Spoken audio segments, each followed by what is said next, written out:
É triste demais. Eu conversava sobre isso ontem com um amigo seu conhecido, o senhor Rodrigo Santos. Sim.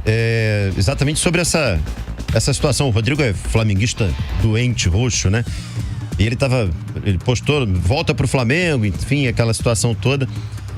E, infelizmente, o racismo é muito forte na Europa e a gente não tá livre disso aqui.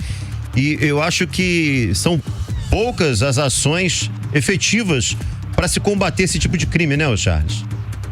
Olha, quando a gente fala da Espanha, né, eu acho difícil a gente reduzir esse comportamento a uma nação, um país, né? Eu acho muito perigoso esse tipo de coisa. Então, eu acredito que a gente pode falar dos torcedores que se manifestaram nos estádios, nos jogos que o Vini, principalmente essa partida contra o Valência, né?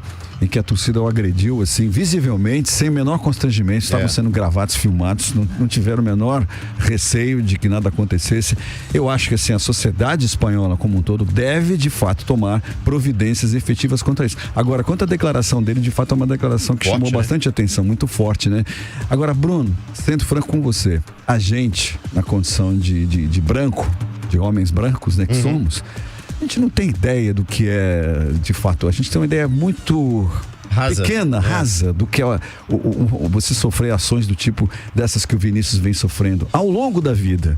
Isso não é só na Espanha, ao longo da vida. Está exposto agora porque é uma figura mundial, uma figura pública, está sendo visado pela mídia. E essa história toda, é bom lembrar que eu estava lendo um artigo ontem, que está na internet, se não me engano, de algum jornal espanhol.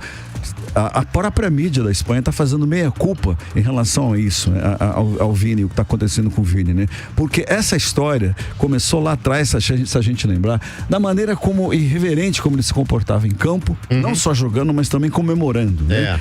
Isso de alguma forma agrediu os espanhóis, né? Isso foi debatido bastante em mesas esportivas, como aqui, acredito, né? E muita gente se incomodou com a maneira irreverente e alegre com a qual ele se comportava, né? Então era como do tipo assim, olha, nós admitimos pessoas pretas aqui na Espanha, mas fique no seu lugar, né? Acho que a imprensa tentou mandar esse recado e, obviamente, ele não aceitou, não poderia aceitar, nenhum de nós aceitaria, e a coisa foi evoluindo para isso que a gente viu hoje. Então, um quadro muito complicado, muito difícil de debater, inclusive. Não acredito, muita gente vem falar, a Espanha é um país racista. Eu acho, a gente não pode reduzir isso essa declaração a uma nação. Apenas, uma nação, acho que não. Algumas pessoas que frequentam os estádios, que essas pessoas constituem uma minoria, ao meu ver, mas se expressam dessa forma e levanta essa enorme questão, assim, que acontece no continente europeu, mas também acontece aqui no Brasil, Bruno. Já tivemos casos e casos aqui no Brasil. O Aranha, por exemplo, num jogo em Porto Alegre há anos atrás, enfim. Se a gente, for elencar aqui... Foi exatamente, enumerar, sim. É muita coisa. Esse menino está se transformando num símbolo de resistência contra esse tipo de gente, né? Sim.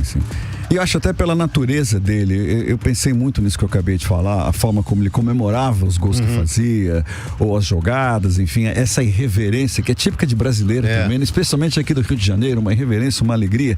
Isso de alguma forma incomodou muitas pessoas. Eu não tenho resposta para isso, mas por que essa forma dele sambar ali, ou dançar, né? Ou gingar ali na comemoração, essa alegria que ele transmite, por que incomodou tanta gente, entendeu? O que de agressivo isso tinha? Nada, na verdade. Nada, na minha visão, né? Mas na visão de algumas pessoas da Espanha, que eu acho que vê o futebol dessa forma, como se fossem, tá tudo certo se você ficar no seu lugar.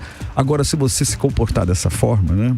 Como eu tô falando aqui, de algum jeito isso incomodou algumas pessoas, especialmente da empresa. Eu tô para entender ainda aonde tá. Acho que é uma questão muito profunda, que a gente ainda vai debater durante anos.